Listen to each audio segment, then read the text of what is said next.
ಶ್ರೀಗುರುಭ್ಯೋ ನಮಃ. ಹರಿ ಓಂ. ಸೃಷ್ಟಿಸ್ಥಿತ್ಯಪ್ಯಯೇಹಾನಿಯತಿದೃಶಿತಮೋ ಬಂಧಮೋಕ್ಷಾಶ್ಚ ಯಸ್ಮಾತ್ ಅಸ್ಯ ಶ್ರೀಬ್ರಹ್ಮರುದ್ರಪ್ರಭೃತಿಸುರನರದ್ವೀಷಶತ್ರುವಾತ್ಮಕಸ್ಯ ವಿಷ್ಣೋರ್ವ್ಯಸ್ತಾಃ ಸಮಸ್ತಾಃ ಸಕಲಗುಣನಿಧಿಃ ಸರ್ವದೋಷವ್ಯಪೇತಃ ಪೂರ್ಣಾನಂದಾವ್ಯಯೋ ಯೋ ಗುರುರಪಿ ಪರಮಶ್ಚಿಂತಯೇತಂ ಮಹಾಂತಂ. ಜನ್ಮಾದ್ಯಸ್ಯ ಯತೋನ್ಮಯಾದಿತರತಶ್ಚಾರ್ಥೇಷ್ವಭಿಜ್ಞಸ್ವರಾಟ್ ತೇನೇ ಬ್ರಹ್ಮಹೃದಾಯ ಆದಿಕವಯೇ ಮುಹ್ಯಂತಿ ಯಂ ಸೂರಯಃ. ತೇಜೋವಾರಿಮೃದಾಂ ಯಥಾ ವಿನಿಮಯೋ ಯತ್ರ ತ್ರಿಸರ್ಗೋ ಮೃಷಾ ಧಾಮ್ನಾ ಸ್ವೇನ ಸದಾ ನಿರಸ್ತಕುಹಕಂ ಸತ್ಯಂ ಪರಂ ಧೀಮಹಿ. ಧರ್ಮವಿಜ್ಞಾನವೈರಾಗ್ಯಪರಮೈಶ್ವರ್ಯಶಾಲಿನಃ ಆನಂದತೀರ್ಥಭಗವತ್ಪಾದಾನ್ ವಂದೇ ನಿರಂತರಂ. ಭವತಿ ಯದನುಭಾವಾದೇಡಮೂಕೋऽಪಿ ವಾಗ್ಮೀಜಡಮತಿರಪಿ ಜಂತುರ್ಜಾಯತೆ ಪ್ರಾಜ್ಞಮೌಲಿಃ. ಸಕಲವಚನಚೇತೋ ದೇವತಾ ಭಾರತೀ ಸಾ ಮಮ ವಚಸಿ ನಿಧತ್ತಾಂ ಸನ್ನಿಧಿಂ ಮಾನಸೇ ಚ. ಯಂ ಪ್ರವ್ರಜन्तಮನುಪೇತಮಪೇತಕೃತ್ಯಂ ದ್ವೈಪಾಯನೋ ವಿರಹಕಾತರ ಆಜುಹಾವ. ಪುತ್ರೇತಿ ತನ್ಮಯತಯಾ ತರವೋಪಿ ನೇದುಸ್तं ಸರ್ವಭೂತಹೃದಯಂ ಮುನಿಮಾನತೋಸ್ಮಿ. ನಮೋऽस्तु ತಾತ್ವಿಕಾ ದೇವಾಃ ವಿಷ್ಣುಭಕ್ತಿಪರಾಯಣಾಃ ಧರ್ಮಮಾರ್ಗೇ ಪ್ರೇರಯन्तु ಭವಂತಃ ಸರ್ವ ಏವ ಹಿ. ಸನತ್ಕುಮಾರಶಿಷ್ಯಾಯ ಸರ್ವಶಾಸ್ತ್ರಾರ್ಥವೇದಿನೇ ವಿಷ್ಣುಭಕ್ತಿಪ್ರಬೋಧಾಯ ನಾರದಾಯ ನಮೋ ನಮಃ. ನೌಮಿನ್ಯಾಯ ಸುಧಾದಿಕೃಜ್ಜಯಮುನೀನ್ ಶ್ರೀಪಾದರಾಟ್ಸನ್ಮಣೀನ್ ವ್ಯಾಸಾರ್ಯಾನ್ ವಿವಿಧಾಗಮಾಬ್ಧಿವಿಹರಾನ್ ಶ್ರೀವಾದಿರಾಜಾನಪಿ ವಂದೇ ಹಂಸವರಾನ್ ರಘುತ್ತಮಗುರೂನ್ ವೈದಗ್ಧ್ಯಪಾರಾಂನಿಧೀನ್. ಶ್ರೀಸತ್ಯವ್ರತರಾಘವೇಂದ್ರಮುನಿಪಾನ್ ಸದ್ಬೋಧಸಧ್ಯಾನಪಾನ್ ಸತ್ಯಾಭಿಜ್ಞಕರಾಬ್ಜೋತ್ಥಾನ್ ಪಂಚಾಶದ್ವರ್ಷಪೂಜಕಾನ್ ಸತ್ಯಪ್ರಮೋದತೀರ್ಥಾರ್ಯಾನ್ ನೌಮಿನ್ಯಾಯ ಸುಧಾರತಾನ್.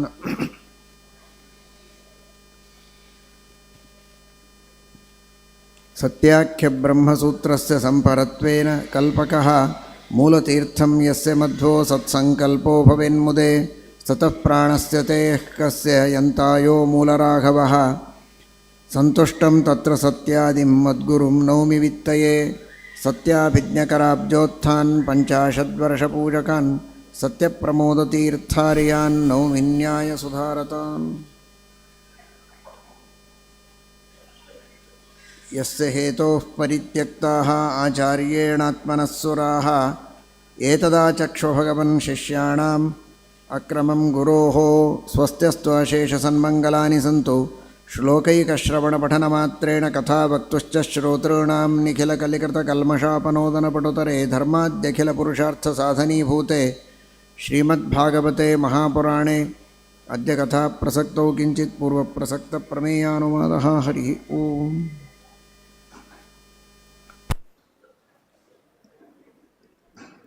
ಭಗವಂತನ ಸಂಕಲ್ಪದಂತೆ ಬ್ರಹ್ಮದೇವರ ಆದೇಶದಂತೆ ಪ್ರಜಾಪತಿ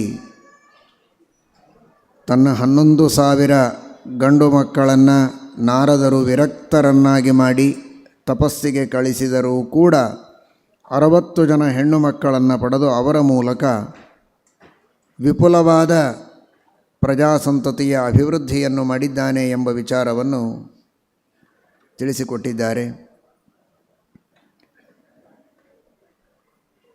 ಆ ನಂತರ ಪರೀಕ್ಷನ್ ಮಹಾರಾಜರು ಪ್ರಶ್ನೆಯನ್ನು ಕೇಳ್ತಾರೆ. ಆ ದಕ್ಷನ ಸಂತತಿಯ ವರ್ಣನೆಯನ್ನು ಮಾಡುವಾಗ ವಿಶ್ವರೂಪನ ಬಗ್ಗೆ ತಿಳಿಸ್ತಾರೆ ಶುಕಾಚಾರ್ಯರು.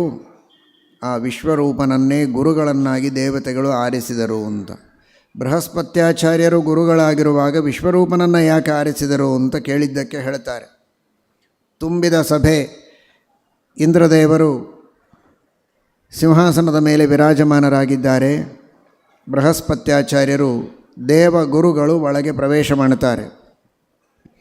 ಪ್ರತಿನಿತ್ಯವೂ ಗುರುಗಳಿಗೆ ಯೋಗ್ಯವಾದ ಮರ್ಯಾದೆಯನ್ನು ಮಾಡುವಂತಹ ಇಂದ್ರ ಎದ್ದು ಸ್ವಾಗತವನ್ನು ಮಾಡಿ ಆದರ ಗೌರವಗಳನ್ನು ಸೂಚನೆ ಮಾಡುವ ಇಂದ್ರ ಅವತ್ತು ಭಗವಂತನ ಸಂಕಲ್ಪ ಎದ್ದು ಗೌರವವನ್ನು ಮಾಡಲಿಲ್ಲ.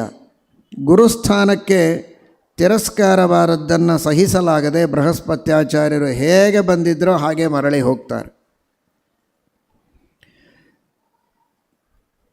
ತಪ್ಪು ಮಾಡುವುದು ಸಹಜವಾದದ್ದು ಜೀವರಿಗೆ, ಆದರೆ ಮಾಡಿದ ತಪ್ಪನ್ನು ತಿಳಿದು ತಿದ್ದಿಕೊಳ್ಳುವುದು ದೊಡ್ಡವರ ಗುಣ. ತಪ್ಪನ್ನು ಎಲ್ಲರೂ ಮಾಡ್ತಾರೆ, ಆದರೆ ತಿದ್ದಿಕೊಳ್ಳುವವರು ದೊಡ್ಡವರು. ಎರಡನೆಯ ಕ್ಷಣಕ್ಕೆ ಇಂದ್ರದೇವರಿಗೆ ಗೊತ್ತಾಗಿದೆ, ನಾನು ಮಾಡಿದ್ದು ತಪ್ಪು, ಎದ್ದು ಸ್ವಾಗತ ಮಾಡಬೇಕಾಗಿತ್ತು. ಗುರುಸ್ಥಾನದಲ್ಲಿದ್ದಾರೆ, ಮರ್ಯಾದಾರ್ಥಂ ತೇಪಿ ಪೂಜ್ಯಾಹ ಅಂತ. ಗುರುಸ್ಥಾನದಲ್ಲಿದ್ದಾಗ ಆ ಗೌರವವನ್ನು ಮರ್ಯಾದೆಯನ್ನು ಕಾಪಾಡಬೇಕು. ಯೋಗ್ಯತೆಯಲ್ಲಿ ಇಂದ್ರದೇವರು ದೊಡ್ಡವರಾಗಿರಬಹುದು, ಆದರೂ ಆ ಸ್ಥಾನಕ್ಕೆ ತಕ್ಕ ಗೌರವವನ್ನು ನಾನು ಕೊಡಬೇಕಾಗಿತ್ತು, ಕೊಟ್ಟಿಲ್ಲ ಅನ್ನುವುದಕ್ಕಾಗಿಯೇ ಬೃಹಸ್ಪತ್ಯಾಚಾರ್ಯರು ಹೋಗಿದ್ದಾರೆ ಅಂತ ಕೂಡಲೇ ಅವರ ಮನೆಗೆ ಹೋಗಿದ್ದಾನೆ. ಸ್ವತಃ ಇಂದ್ರ ತಾನು ಮಹಾರಾಜ ದೇವೇಂದ್ರ ಅನ್ನುವ ಯಾವ ಹಮ್ಮು ಬಿಮ್ಮುಗಳನ್ನು ಇಟ್ಟುಕೊಳ್ಳದೆ ಬೃಹಸ್ಪತ್ಯಾಚಾರ್ಯರಿದ್ದಲ್ಲಿಗೆ ತಾನು ಹೋಗ್ತಾನೆ. ಆದರೆ ಅವರು ಮಹಾನುಭಾವರು ಅದೃಶ್ಯರಾಗಿದ್ದಾರೆ, ಕಾಣಿಸ್ತಾ ಇಲ್ಲ. ಬ್ರಹ್ಮದೇವರಿಗೆ ಶರಣು ಹೋದಾಗ ಬ್ರಹ್ಮದೇವರು ಹೇಳಿದರು, ನೀವು ಮಾಡಿದ್ದು ಬಹಳ ದೊಡ್ಡ ತಪ್ಪು, ಎಂದಿಗೂ ಗುರುಗಳಿಗೆ ತಿರಸ್ಕಾರವನ್ನು ಮಾಡಬಾರದು. ಎದ್ದು ಸ್ವಾಗತ ಮಾಡಬೇಕು, ಬಾಗಿ ನಮಸ್ಕಾರ ಮಾಡಬೇಕು, ಆಶೀರ್ವಾದವನ್ನು ಪಡೆಯಬೇಕು. ಆಶೀರ್ವಾದದಲ್ಲಿರುವ ಬಲ ಇನ್ಯಾವ ಆಯುಧಗಳಲ್ಲಿಯೂ ಇಲ್ಲ. ಯಾವ ವ್ಯಾಯಾಮಗಳಿಂದ ದೈಹಿಕವಾದ ಬಲವನ್ನು ಪಡೆಯುವುದಕ್ಕಾಗೋದಿಲ್ಲ, ಯಾವ ಆಯುಧಗಳಿಂದ ಶತ್ರುಗಳನ್ನು ಸಂಹಾರ ಮಾಡಲಿಕ್ಕಾಗೋದಿಲ್ಲ. ಆದರೆ ಗುರುಗಳ ಆಶೀರ್ವಾದದ ಬಲ ಇದ್ದರೆ ಎಲ್ಲವನ್ನೂ ಪಡೆಯಬಹುದು. ಅಂತಹ ಆಶೀರ್ವಾದವನ್ನೇ ನೀವು ತಿರಸ್ಕಾರ ಮಾಡಿದ್ದೀರಿ, ಅದನ್ನೇ ಪಡೆದುಕೊಳ್ಳಬೇಕಾದದ್ದು ಮುಖ್ಯ. ಈಗ ಏನು ಮಾಡಲಿಕ್ಕೆ ಸಾಧ್ಯ ಇಲ್ಲ. ಯಾಕೆ ಅಂದರೆ ಶುಕ್ರಾಚಾರ್ಯರಿಗೆ ಬಲ ಇದೆ. ಯಾವಾಗ ನಿಮಗೆ ಗುರುಬಲ ತಪ್ಪಿದೆ ಅಂತ ಗೊತ್ತಾಯಿತೋ ಅದನ್ನೇ ಕಾಯ್ತಾ ಇದ್ದ ಅಸುರರು ಶುಕ್ರಾಚಾರ್ಯರ ಉಪದೇಶಕ್ಕೆ ತಕ್ಕಂತೆ ಅವರೀಗ ಬಲಿಷ್ಠರಾಗಿ ಆಕ್ರಮಣವನ್ನು ಮಾಡ್ತಾ ಇದ್ದಾರೆ.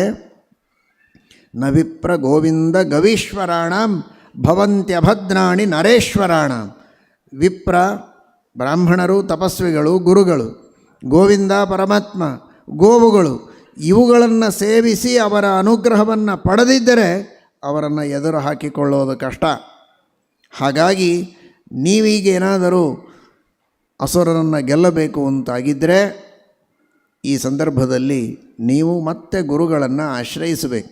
ಬೃಹಸ್ಪತ್ಯಾಚಾರ್ಯರಿಲ್ಲ ಅಂದರೆ ಇನ್ನೊಬ್ಬ ಗುರುಗಳನ್ನು ಆಶ್ರಯಿಸಿ ವಿಶ್ವರೂಪಾಚಾರ್ಯರನ್ನು ಈಗ ನಿಮ್ಮ ಪುರೋಹಿತನನ್ನಾಗಿ ಮಾಡಿಕೊಳ್ಳಿ ಅಂತ ಬ್ರಹ್ಮದೇವರು ಆದೇಶವನ್ನು ಮಾಡಿದ್ದಾರೆ. ತ್ವಷ್ಟ ಎಂಬ ದೇವತೆ, ರಚನಾ ಅಂತ ಹೆಂಡತಿ, ಅವಳು ಅಸುರ ಕುಲದವಳು. ಅಸುರ ಕುಲದಲ್ಲಿ ಇರುವ ರಚನಾ ದೇವತೆ ತ್ವಷ್ಟ, ಇವರಿಬ್ಬರಲ್ಲಿ ಹುಟ್ಟಿದವನೇ ವಿಶ್ವರೂಪಾಚಾರ್ಯ. ಅವನಿಗೆ 3 ತಲೆಗಳು. ಅಂತಹ ಸೋಮಪೀಠ, ಸ್ವರಾಪೀಠ, ಅನ್ನಾದ ಅಂತ 3 ಹೆಸರಿನ ತಲೆಗಳನ್ನು ಪಡೆದುಕೊಂಡ ಆ ವಿಶ್ವರೂಪಾಚಾರ್ಯ. ಅಂತಹ ವಿಶ್ವರೂಪಾಚಾರ್ಯನನ್ನು ನೀವು ಸ್ವೀಕಾರ ಮಾಡಿ ಪುರೋಹಿತ ಅಂತ. ಒಬ್ಬ ಪುರೋಹಿತ ಇದ್ದರೆ ಸಾಕು, ಅವನ ಪೌರೋಹಿತ್ಯ, ಅವನ ಆಧ್ವರ್ಯವ, ಅದರಲ್ಲಿ ನೀವು ಎಲ್ಲ ಗೆಲುವನ್ನು ಸಾಧಿಸಬಹುದು ಅಂತ ಬ್ರಹ್ಮದೇವರು ಆಜ್ಞೆಯನ್ನು ಮಾಡಿದ್ದಾರೆ. ಆ ವಿಶ್ವರೂಪಾಚಾರ್ಯ ಮಗ ಇದ್ದ ಹಾಗೆ. ತ್ವಷ್ಟ ಅವನೊಬ್ಬ ದೇವತೆ, ಅವನ ಮಗ ಅಂದರೆ ಉಳಿದ ದೇವತೆಗಳಿಗೆ ಮಗ ಇದ್ದಂತೆ. ಅಂತಹ ಮಗನ ಸ್ಥಾನದಲ್ಲಿದ್ದರೂ ಕೂಡ ಬ್ರಹ್ಮದೇವರ ಆದೇಶ ಅಂತ ಹಿಂದೆ ಮುಂದೆ ನೋಡದೆ ಅವನ ಹತ್ತಿರ ಹೋಗಿದ್ದಾರೆ.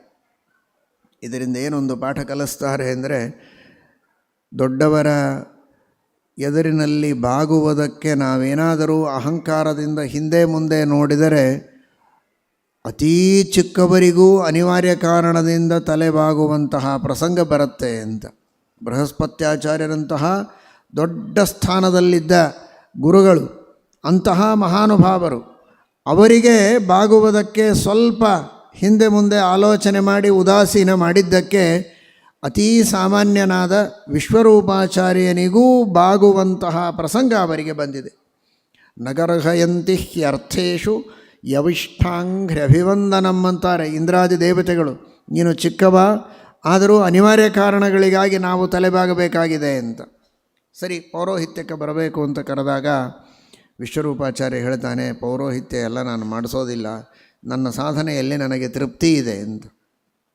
ಅಕಿಂಚನಾನಾಂ ಹಿ ಧನಂ ಶಿಲೋಂಚನಂ ಸತೇನ ನಿರ್ವರ್ತಿತ ಸಾಧು ಸತ್ಕ್ರಿಯಃ ಕಥಂ ವಿಗರ್ಹ್ಯಂತು ಕರೋಮ್ಯಧೀಶ್ವರಾಃ ಪೌರೋಧ ಸಂಹೃಷ್ಯತಿ ಏನ ದುರ್ಮತಿ. ಹೊಟ್ಟೆಪಾಡಿಗಾಗಿ ನಾನು ಪೌರೋಹಿತ್ಯ ಮಾಡಿಸುವವನಲ್ಲ, ದಕ್ಷಿಣೆ ತೆಗೆದುಕೊಳ್ಳುವುದಕ್ಕಾಗಿ ಪೌರೋಹಿತ್ಯ ಮಾಡಿಸುವವನಲ್ಲ. ಬದುಕೋದು ಹೇಗೆ? ಅದು ಒಂದು ವೃತ್ತಿ ಅಲ್ವೋ? ಯಜನ ಯಾಜನ, ಅಧ್ಯಯನ ಅಧ್ಯಾಪನ, ದಾನ ಪ್ರತಿಗ್ರಹ ಅಂತ ಷಟ್ ಕರ್ಮಗಳನ್ನು ಹೇಳಿದ್ದಾರೆ ಬ್ರಾಹ್ಮಣನಿಗೆ. ಯಜನ, ಅಧ್ಯಯನ, ದಾನ ಇದು ಆತ್ಮೋದ್ಧಾರಕ್ಕೆ. ಆದರೆ ಯಾಜನ, ಅಧ್ಯಾಪನ, ಪ್ರತಿಗ್ರಹ ಇವುಗಳೆಲ್ಲ ತ್ರೀಣಿ ಕರ್ಮಾಣಿ ಜೀವಿಕಾ ಅಂತ, ಉಪಜೀವನಕ್ಕೆ ಬೇಕಾದದ್ದು ಇದೆಲ್ಲ.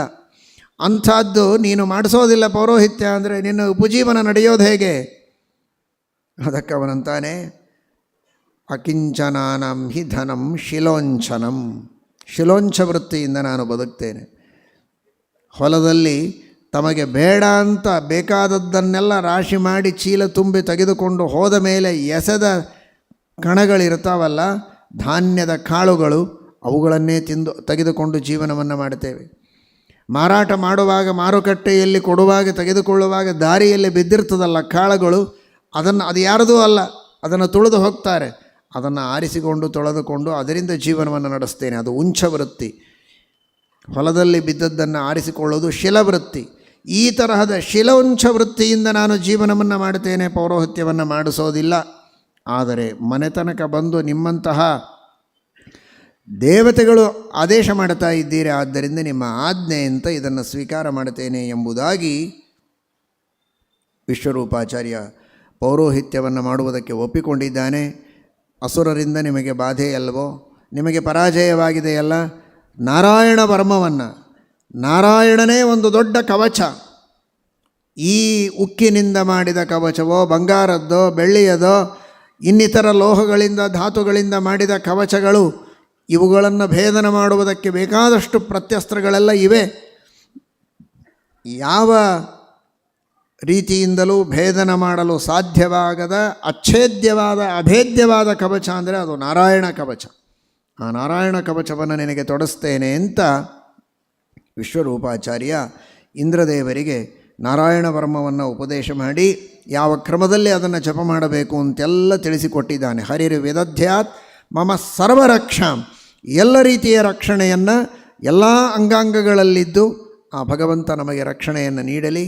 ನಾನಾ ವಿಧವಾದಂತಹ ಹೊರಗಿನಿಂದ ಬರುವ ಆಪತ್ತುಗಳು, ಒಳಗಿನಿಂದ ಬರುವ ಆಪತ್ತುಗಳು, ಪರ್ವತದಲ್ಲಿ ಒಳಗೆ ಹೊರಗೆ, ಹಗಲು ಮಧ್ಯಾಹ್ನ ಸಾಯಂಕಾಲ ರಾತ್ರಿ ಅಪರಾತ್ರಿ ಎಲ್ಲ ಕಾಲದಲ್ಲಿ ಬರುವ, ಎಲ್ಲ ರೀತಿಯಿಂದ ಬರುವ ಎಲ್ಲ ಆಪತ್ತುಗಳಿಂದ ಭಗವಂತನ ವಿವಿಧ ರೂಪಗಳು ನಮಗೆ ರಕ್ಷಕವಾಗಿರಲಿ ಅಂತ ಅಡಿಯಿಂದ ಮುಡಿಯವರೆಗೆ ವಿವಿಧ ಕಾಲ ವಿವಿಧ ದೇಶಗಳಲ್ಲಿ ಆ ಭಗವಂತನ ವಿವಿಧ ರೂಪಗಳ ರಕ್ಷಣೆಯ ಚಿಂತನವೇ ಅದು ನಾರಾಯಣ ಕವಚ, ನಾರಾಯಣ ವರ್ಮ.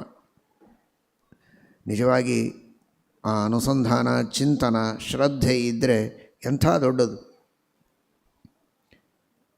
ಜಗತ್ತಿನೊಳಗಿನ ಎಲ್ಲ ಬಲಶಾಲಿಗಳಿಗೆ ಬಲವನ್ನು ಕೊಡುವಂತಹ ಬಲಂ ಬಲವತಾಂಚಾಹಂ, ಎಲ್ಲ ಬಲಿಷ್ಠರಿಗೆ ಬಲ ತುಂಬುವವ, ಎಲ್ಲ ಆಯುಧಗಳಿಗೆ ಶಕ್ತಿಯನ್ನು ಕೊಟ್ಟವ, ಅನಂತ ಶಕ್ತಿ ಸಂಪನ್ನನಾದ ಪರಮಾತ್ಮ ಸುತ್ತಮುತ್ತ ಇದ್ದಾನೆ. ನಮ್ಮ ದೇಹದ ಕಣಗಳಲ್ಲಿ ತುಂಬಿಕೊಂಡಿದ್ದಾನೆ. ಆದರೆ ಅಂತಹ ಪರಮಾತ್ಮನನ್ನು ಮೈತುಂಬ ಪಡೆದುಕೊಂಡು ಸುತ್ತಮುತ್ತ ಇಟ್ಟುಕೊಂಡು ನಾವು ಹೆದರುತ್ತೇವೆ, ಭಯಪಡ್ತೇವೆ. ಅನೇಕ ರೋಗ ರುಜಿನಿಗಳಿಗೆ, ಅನೇಕ ಆಪತ್ತು ವಿಪತ್ತುಗಳಿಗೆ ಗುರಿ ಆಗ್ತೇವೆ ಅಂದರೆ ಆ ಭಗವಂತನಲ್ಲಿ ಶ್ರದ್ಧೆ ಇಲ್ಲ, ನಂಬಿಕೆ ಇಲ್ಲ. ಈ ಕವಚಕ್ಕೆ ಹಣ ಬೇಕಾಗಿಲ್ಲ, ಈ ಕವಚ ಮಾಡುವುದಕ್ಕೆ ಬಹಳ ದಿವಸ ಬೇಕಾಗಿಲ್ಲ, ಇದಕ್ಕೆ ಯಾರು ಡಿಸೈನ್ ಮಾಡಬೇಕಾದದ್ದಿಲ್ಲ. ಇದು ಸಹಜವಾದ ಕವಚ, ನಿತ್ಯ ಕವಚ, ಯಾವಾಗಲೂ ಭಗವಂತ ಇದ್ದಾನೆ. ಆದರೆ ಒಂದೇ ಒಂದು, ಆ ಭಗವಂತನನ್ನು ತಿಳಿಯೋದೊಂದೇ ಇದೆ, ಸ್ಮರಣೆ ಮಾಡೋದೊಂದೇ ಇದೆ. ತಿಳಿದರೆ ನಮ್ಮಷ್ಟು ಸುಭದ್ರವಾದಂತಹ ಜೀವನ ಇನ್ನೊಬ್ಬರಿಗಿಲ್ಲ. ತಿಳಿಯದಿದ್ದರೆ ಅಷ್ಟೇ ಅಭದ್ರ. ಆ ಭಗವಂತನಿದ್ದರೂ ನಮಗೆ ಅನುಗ್ರಹ ಮಾಡೋದಿಲ್ಲ, ಅವನನ್ನು ತಿಳಿದು ಭಜಿಸದಿದ್ದರೆ. ತಿಳಿದು ಭಜಿಸುವುದೇ ಫಲವಿದು ಬಾಳದುದಕ್ಕೆ. ಆ ಭಗವಂತ ನಮ್ಮ ಸುತ್ತಲಿದ್ದಾನೆ ಅಂತ ತಿಳಿಯೋದೇ ನಾರಾಯಣ ಕವಚ. ಆ ರೀತಿಯ ನಾರಾಯಣ ಕವಚವನ್ನು ಉಪದೇಶ ಮಾಡಿದ್ದಾನೆ. ಇಲ್ಲಿ ಸನ್ನಿಹಿತನಾದ ಧನ್ವಂತರಿರ್ ಭಗವಾನ್ ಪಾತ್ ವಪಥ್ಯಾತ್, ಎಲ್ಲ ರೀತಿಯ ಅಪಥ್ಯಗಳಿಂದ ಧನ್ವಂತರಿ ನಮ್ಮನ್ನು ರಕ್ಷಣೆ ಮಾಡಲಿ ಎಂಬ ಪ್ರಾರ್ಥನೆಯನ್ನು ಮಾಡಿದ್ದಾನೆ.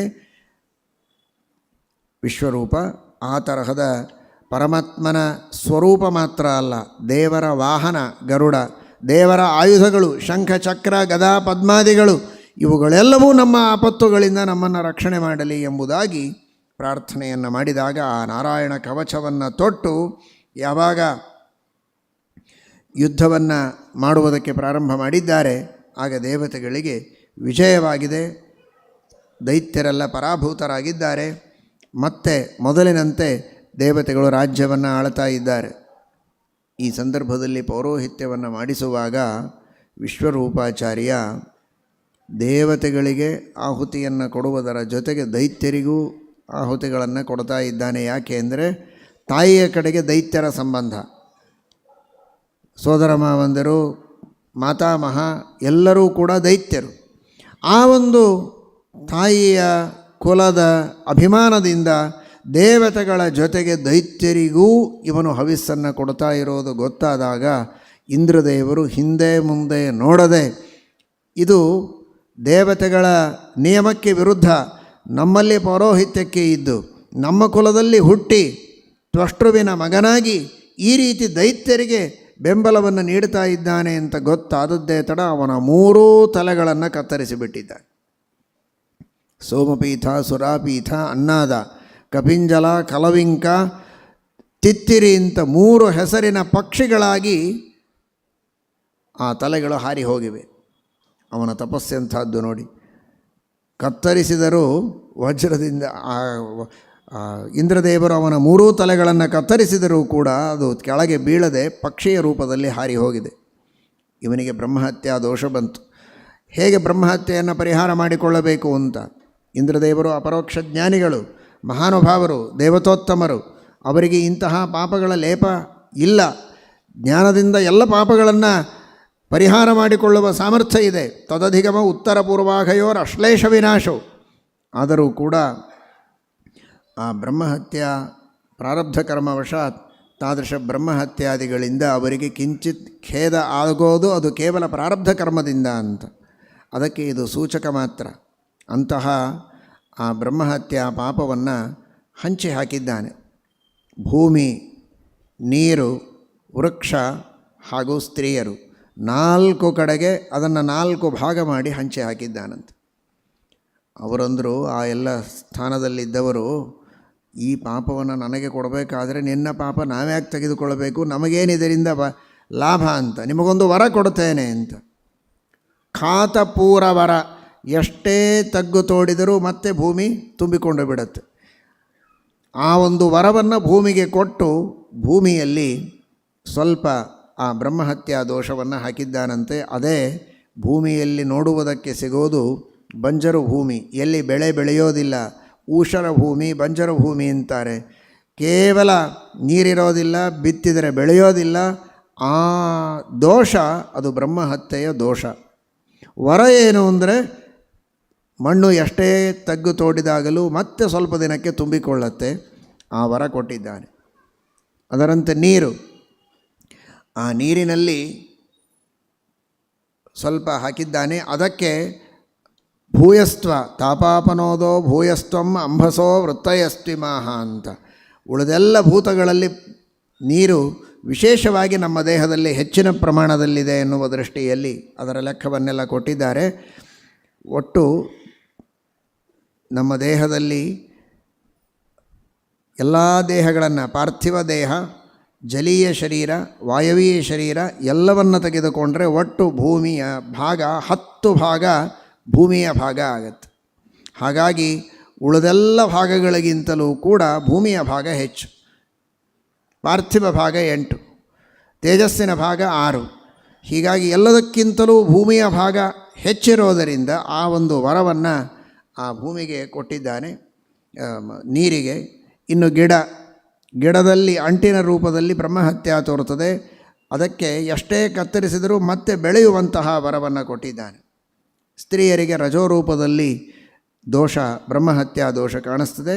ಯಾವಾಗಲೂ ಉತ್ತಮವಾದಂತಹ ಶಶ್ವತ್ ಕಾಮ ಎಂಬ ವರವನ್ನು ಅವರಿಗೆ ಕೊಟ್ಟು ಬ್ರಹ್ಮಹತ್ಯಾ ದೋಷವನ್ನು ಪರಿಹಾರ ಮಾಡಿಕೊಂಡಿದ್ದಾನೆ. ಆದರೆ ತ್ವಷ್ಟೃವಿಗೆ ಬಹಳ ಕೋಪ ಬಂತು. ತನ್ನ ಮಗನನ್ನು ಪೌರೋಹಿತ್ಯಕ್ಕೆ ಅಂತ ಕರೆದು ಈ ರೀತಿ ಇಂದ್ರದೇವರು ಸಂಹಾರ ಮಾಡಿದ್ದಾರೆ, ಇಂದ್ರನನ್ನು ಸಂಹಾರ ಮಾಡುವ ಒಬ್ಬ ಮಗ ನನಗಾಗಬೇಕು ಅಂತ ಯಜ್ಞವನ್ನು ಮಾಡಿ ಇಂದ್ರಶತ್ರೋ ವಿವರ್ಧಸ್ವ ಅಂತ ಆ ಸಂಕಲ್ಪದಿಂದ ಅವನು ಯಜ್ಞವನ್ನು ಮಾಡಿದ್ದಾನೆ. ಸ್ವರದ ದೋಷದಿಂದ ಇಂದ್ರನನ್ನು ಕೊಲ್ಲುವ ಮಗ ಅಲ್ಲ, ಇಂದ್ರನಿಂದ ಸಾಯುವ ಮಗ ಹುಟ್ಟಿದ್ದಾನೆ. ವೇದ ಮಂತ್ರಗಳನ್ನು ಹೇಳುವಾಗ, ಉಚ್ಚಾರಣೆ ಮಾಡುವಾಗ ಸ್ವರಗಳಲ್ಲಿ ವ್ಯತ್ಯಾಸವಾದರೆ ಏನು ದೋಷ ಆಗತ್ತೆ ಎನ್ನುವುದಕ್ಕೆ ಇದು ದೊಡ್ಡ ಉದಾಹರಣೆ ಅಂತ ಶಾಸ್ತ್ರದಲ್ಲಿ ತಿಳಿಸ್ತಾರೆ. ಮಂತ್ರೋ ಹೀನಃ ಸ್ವರತೋ ವರ್ಣತೋ ವಾ ಸವಾಗ್ವಜ್ರ ಯಜಮಾನಂ ಹಿನಸ್ತಿ. ಹೇಳುವಾಗ ವ್ಯತ್ಯಾಸ ಮಾಡಿದರೆ ಇಷ್ಟು ವಿಪರೀತವಾಗತ್ತೆ. ಇಂದ್ರನನ್ನು ಕೊಲ್ಲುವ ಮಗ ಅಲ್ಲ, ಇಂದ್ರನಿಂದ ಸಾಯುವ ಮಗ ಹುಟ್ಟಿದ. ವೃತ್ರ ಅಂತ ಮಗ ಹುಟ್ಟಿದ್ದಾನೆ, ವೃತ್ರಾಸುರ. ಅವನು ದಿನಕ್ಕೆ ಒಂದು ಬಾಣದಷ್ಟು ಎತ್ತರ ಬೆಳೀತಾ ಇದ್ದನಂತೆ. ಅಷ್ಟು ಎತ್ತರ, ಅಷ್ಟು ಕ್ರೂರವಾದ, ಉಗ್ರವಾದ, ಅತೀ ಎತ್ತರದ ರೂಪವನ್ನು ಪಡೆದುಕೊಂಡು ಆ ವೃತ್ರಾಸುರ ಬಂದಿದ್ದಾನೆ. ಅವನ ರೂಪವನ್ನು ನೋಡಿದರೆ ಎಲ್ಲರಿಗೆ ಗಾಬರಿ ಆಗ್ತಾ ಇದೆ. ಎಲ್ಲರೂ ಅವನನ್ನು ನೋಡಿ ಹೆದರ್ತಾ ಇದ್ದಾರೆ. ಆ ರೀತಿ ಎಲ್ಲ ಸೈನಿಕರನ್ನು ನುಂಗುವಂತಹ ಅವನ ವಿಕೃತವಾದ ಉಗ್ರವಾದ ರೂಪವನ್ನು ನೋಡಿ ಗಾಬರಿಯಾಗಿ ಎಲ್ಲ ದೇವತೆಗಳು ಭಗವಂತನಿಗೆ ಶರಣು ಹೋಗಿದ್ದಾರೆ. ಎಲ್ಲ ಭಯಗಳಿಂದ ನೀನೇ ನಮ್ಮನ್ನು ಪರಿಹಾರ ಮಾಡಿದ್ದಿ. ಬ್ರಹ್ಮದೇವರಂತಹ ಬ್ರಹ್ಮದೇವರು ಕಮಲದಲ್ಲಿ ಹುಟ್ಟಿದಾಗ ಒಂದು ಅರ್ಧ ಕ್ಷಣ ಅವರಿಗೂ ಭಯ ಆದಾಗ, ಪುರಾ ಸ್ವಯಂಭೂರಪಿ ಸಂಯಮಂಭಸ್ಯುದೀರ್ಣ ವಾತೋರ್ಮಿರವೈಃ ಕರಾಲೆ ಏಕೋರವಿಂದಾತ್ ಪತಿತಸ್ತತಾರ ತಸ್ಮಾತ್ ಭಯಾದ್ ಏನ ಸನೋಸ್ತು ಪಾರಃ. ಅಂತಹ ಬ್ರಹ್ಮದೇವರಿಗೆ ಆ ಸಂದರ್ಭದಲ್ಲಿ ಭಯದಿಂದ ರಕ್ಷಣೆ ಮಾಡಿದ ನೀನು, ಇವತ್ತು ನಾವು ಭಯದಲ್ಲಿದ್ದೇವೆ, ಸಂತ್ರಸ್ತರಾಗಿದ್ದೇವೆ, ಈ ವೃತ್ರಾಸುರನ ಭಯದಿಂದ ನಮ್ಮನ್ನು ಉದ್ಧಾರ ಮಾಡಬೇಕು ಎಂಬುದಾಗಿ ಪರಮಾತ್ಮನಿಗೆ ಶರಣು ಹೋದಾಗ ಭಗವಂತ ಅವರಿಗೆಲ್ಲ ಆದೇಶ ಮಾಡಿದ. ದಧೀಚಿ ಋಷಿಗಳಿದ್ದಾರೆ ನೋಡಿ. ಪದೇ ಪದೇ ಪರಮಾತ್ಮ ಬ್ರಾಹ್ಮಣರ, ತಪಸ್ವಿಗಳ, ಜ್ಞಾನಿಗಳ ಮಹತ್ವವನ್ನು ತೋರಿಸಿಕೊಡ್ತಾ ಇದ್ದಾನೆ. ಶುಕ್ರಾಚಾರ್ಯರ ತಪಸ್ಸಿನ ಬಲ ಇದೆ, ಈಗ ನೀವೇನು ಮಾಡುವುದಕ್ಕೆ ಸಾಧ್ಯ ಇಲ್ಲ, ಅವರಿಗೆ ಜಯವಾಗುವುದು ನಿಶ್ಚಿತ, ನೀವೂ ಒಬ್ಬ ಗುರುಗಳನ್ನು ಆಶ್ರಯಿಸಿ ಅಂತ. ಬೃಹಸ್ಪತ್ಯಾಚಾರ್ಯರಿಗೆ ಮಾಡಿದ ತಿರಸ್ಕಾರ ದೇವತೆಗಳ ಅವನತಿಗೆ ಕಾರಣ. ದೈತ್ಯರು ಶುಕ್ರಾಚಾರ್ಯರಿಗೆ ಮಾಡಿದ ಪುರಸ್ಕಾರ ಅವರ ಉನ್ನತಿಗೆ ಕಾರಣ.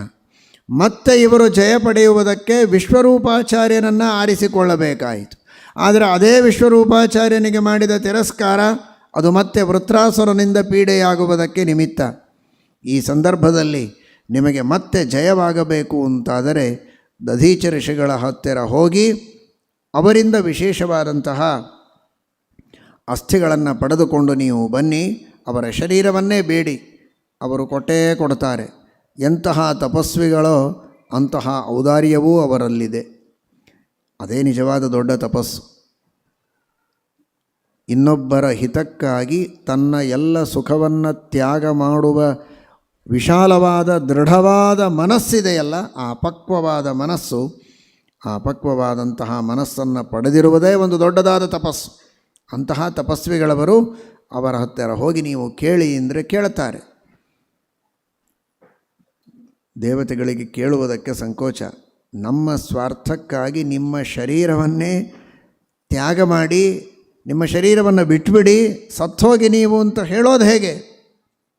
ನೂನಂ ಸ್ವಾರ್ಥಪರೋ ಲೋಕಃ ನ ವೇದ ಪರಸಂಕಟಂ ಯದಿ ವೇದ ನಯಾಚೇತ ನೇತಿನಾಹ ಯದೀಶ್ವರಃ. ನಾವು ಕೇಳಬಾರದು, ಆದರೂ ಕೇಳ್ತಾ ಇದ್ದೇವೆ ಎಲ್ಲ ದೇವತೆಗಳ ಹಿತಕ್ಕಾಗಿ. ಎಲ್ಲ ದೇವತೆಗಳು ಸುರಕ್ಷಿತರಾಗಿದ್ದಾರೆ ಅಂದರೆ ಇಡೀ ಜಗತ್ತು ಸುರಕ್ಷಿತವಾಗಿರುತ್ತದೆ. ಜಗತಾಂಬ್ಯ ಈಶಿರೆ, ಜಗನ್ನಿಯಾಮಕರು ದೇವತೆಗಳು. ದೇವತೆಗಳು ಸುಖವಾಗಿದ್ದರೆ ಇಡೀ ಜಗತ್ತು ಸುಭಿಕ್ಷೆಯನ್ನು ಪಡೆದು ಆನಂದದಿಂದ ಜೀವನ ಮಾಡುವುದಕ್ಕೆ ಸಾಧ್ಯ ಇದೆ. ಅದಕ್ಕಾಗಿ ನೀವು ತ್ಯಾಗ ಮಾಡಬೇಕು ಅಂತ ಭಗವಂತನ ಸಂಕಲ್ಪ. ದೇವತೆಗಳಿಗಾಗಿ, ಇಡೀ ಜಗತ್ತಿನ ಕ್ಷೇಮಕ್ಕಾಗಿ ತನ್ನೊಬ್ಬನ ಶರೀರವನ್ನು ಕೊಡೋದರಿಂದ ಒಳ್ಳೆಯದಾಗತ್ತೆ ಅನ್ನೋದಾದರೆ ನಾನು ಕೊಡುವುದಕ್ಕೆ ಸಿದ್ಧ ಅಂತ ದಧೀಚ ಋಷಿಗಳು ತಮ್ಮ ಯೋಗ ಸಾಮರ್ಥ್ಯದಿಂದ ಶರೀರವನ್ನು ತ್ಯಾಗ ಮಾಡಿದ್ದಾರೆ. ಎಂತಹ ದೊಡ್ಡ ತ್ಯಾಗ, ಎಂತಹ ಮಹಾಪುಣ್ಯ.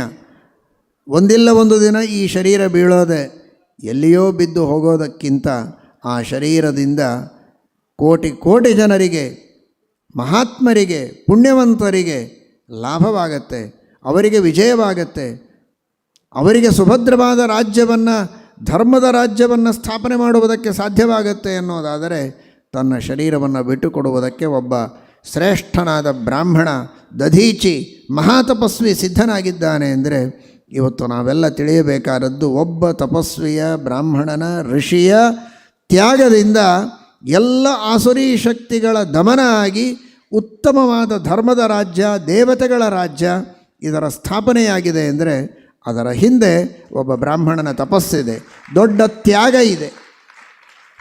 ಆ ದಧೀಚ ಋಷಿಗಳ ಅಸ್ಥಿಗಳನ್ನು ತೆಗೆದುಕೊಂಡಿದ್ದಾರೆ. ಆದರೆ ಕೇವಲ ಅಸ್ಥಿಗಳ ಸಾಮರ್ಥ್ಯ ಅಲ್ಲ, ಅದು ಭಗವಂತ ತನ್ನ ತೇಜಸ್ಸನ್ನು, ತನ್ನ ಶಕ್ತಿಯನ್ನು ಅದರಲ್ಲಿ ತುಂಬಿದ್ದಾನೆ.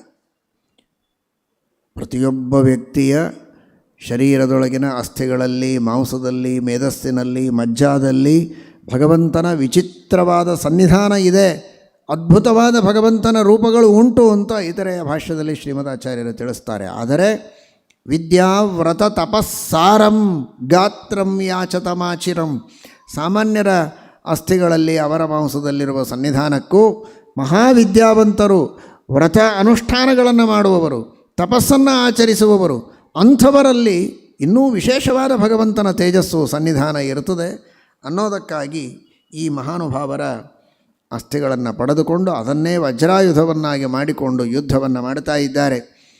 ಈ ವೃತ್ರಾಸುರನು ಬಂದಿದ್ದಾನೆ.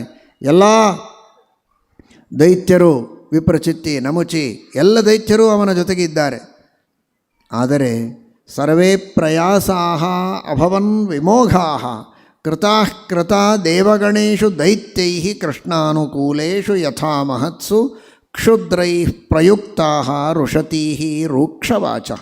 ಏನು ಸುಂದರ ಉದಾಹರಣೆ ಕೊಡ್ತದೆ ಭಾಗವತ ಅಂದರೆ, ಈ ವೃತ್ರಾಸುರನ ಮೇಲೆ, ಈ ವೃತ್ರಾಸುರನ ಜೊತೆಗೆ ಬಂದ ಎಲ್ಲ ಅಸುರರು ದೇವತೆಗಳ ಮೇಲೆ ಆಯುಧಗಳ ಪ್ರಕ್ಷೇಪ ಮಾಡಿದರೆ ಎಲ್ಲವೂ ವ್ಯರ್ಥವಾಗಿದೆ, ದೇವತೆಗಳಿಗೆ ವಿಜಯವಾಗ್ತಾ ಇದೆ. ಅವರು ಏನು ಶಕ್ತಿ ಪ್ರಯೋಗ ಮಾಡಿದರೂ ಆಯುಧಗಳ ಪ್ರಯೋಗ, ಅಸ್ತ್ರ ಶಸ್ತ್ರ ಯಾವುದೂ ಸಫಲವಾಗ್ತಾ ಇಲ್ಲ. ಅದು ಹೇಗೆ ಅಂದರೆ, ಶ್ರೀಕೃಷ್ಣನ ಪೂರ್ಣವಾದ ರಕ್ಷೆ ಇರುವ ಭಗವಂತನ ಅನುಗ್ರಹಕ್ಕೆ ಪಾತ್ರರಾದ ಭಗವದ್ಭಕ್ತರಿಗೆ ದುರ್ಜನರು ಎಷ್ಟೇ ಉಗ್ರವಾಗಿ, ಕ್ರೂರವಾಗಿ ನಿಂದೆ ಮಾಡಿದರೂ ಏನೂ ಅವರಿಗೆ ವಿಕಾರ ಆಗೋದಿಲ್ಲ. ನಿಂದೆ ಮಾಡಿದವರಿಗೆ ಅನರ್ಥವಾಗಬೇಕೇ ಹೊರತು ಆ ಭಗವದ್ಭಕ್ತರಿಗೆ ಯಾವುದೇ ವಿಧವಾದ ಅನರ್ಥವಾಗೋದಿಲ್ಲ. ಹಾಗೆ ದೇವತೆಗಳ ಮೇಲೆ ದೈತ್ಯರು ಎಷ್ಟೇ ಆಕ್ರಮಣ ಮಾಡಿದರೂ ಅದು ವ್ಯರ್ಥವಾಗಿದೆ ಅಂತ ಭಾಗವತ ಉದಾಹರಣೆಯನ್ನು ಕೊಡುತ್ತೆ. ಇದರ ಅಭಿಪ್ರಾಯ ಇಬ್ಬರಿಗೂ ಸಂದೇಶ ಇದು. ಭಗವದ್ಭಕ್ತರು ದೇವರಲ್ಲಿ ನಂಬಿಕೆಯನ್ನಿಟ್ಟು ಪೂರ್ಣವಾದ ವಿಶ್ವಾಸವನ್ನಿಟ್ಟಿದ್ದರೆ ಎಂಥವರು ಏನೇ ನಿಂದೆ ಮಾಡಿದರೂ ಧೈರ್ಯವನ್ನು ಕಳೆದುಕೊಳ್ಳಬಾರದು, ಅವರಿಗೆ ಪರಮಾತ್ಮನ ರಕ್ಷೆ ಪರಿಪೂರ್ಣವಾಗಿರುತ್ತೆ ಅಂತನ್ನುವ ಸಂದೇಶವನ್ನು ಸಜ್ಜನರಿಗೆ ಕೊಟ್ಟರೆ ದುರ್ಜನರಿಗೆ ಎಚ್ಚರಿಕೆಯನ್ನು ಕೊಡುತ್ತೆ. ನಿಮ್ಮ ನಾಲಿಗೆ ಹೊಲಸಾಗತ್ತೆ, ನೀವು ಪಾಪವನ್ನು ಕಟ್ಟಿಕೊಳ್ತೀರಾ, ನಿಮಗೆ ಅನರ್ಥವಾಗತ್ತೆ. ಸಜ್ಜನರಿಗೆ ನಿಮ್ಮಿಂದ ಏನೂ ತೊಂದರೆ ಆಗೋದಿಲ್ಲ, ಅವರ ವಿರೋಧವನ್ನು ಮಾಡಬೇಡಿ ಎನ್ನುವುದನ್ನು ಈ ಮೂಲಕ ಶ್ರೀಮದ್ಭಾಗವತ ತಿಳಿಸ್ತದೆ. ಅದೇ ವಜ್ರಾಯುಧವನ್ನು ತೆಗೆದುಕೊಂಡು ಯುದ್ಧ ಮಾಡಿದ್ದಾನೆ. ಪ್ರಾರಂಭದಲ್ಲಿ ವೃತ್ರಾಸುರ ಭಾರೀ ಪರಾಕ್ರಮವನ್ನು ತೋರಿಸಿದ್ದಾನೆ. ಜೋರಾಗಿ ಆಯುಧವನ್ನು ಎಸೆದರೆ ಐರಾವತ ಗಾಯಗೊಂಡು ಹಿಂದೆ ಸರಿದಿದೆ.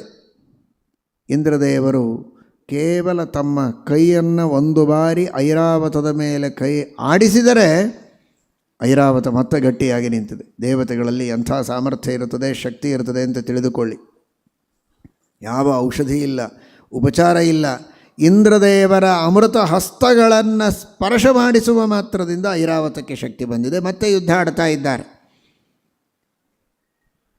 ಇಂದ್ರದೇವರಿಗೆ ಜಯವಾದರೆ ಉಳಿದವರೆಲ್ಲ ಹೆದರಿ ಓಡಿ ಹೋಗ್ತಾ ಇದ್ದರೆ ವೃತ್ರಾಸುರ ಹೇಳ್ತಾನೆ, ಎಂದಿಗೂ ಯುದ್ಧದಲ್ಲಿ ಬೆನ್ನು ತೋರಿಸಬಾರದು, ನಿಲ್ಲಿ, ಹೇಡಿಗಳಂತೆ ಓಡಬೇಡಿ ಅಂತ ಎಲ್ಲರನ್ನು ನಿಲ್ಲಿಸಿ ಯುದ್ಧ ಮಾಡಿಸ್ತಾ ಇದ್ದಾನೆ.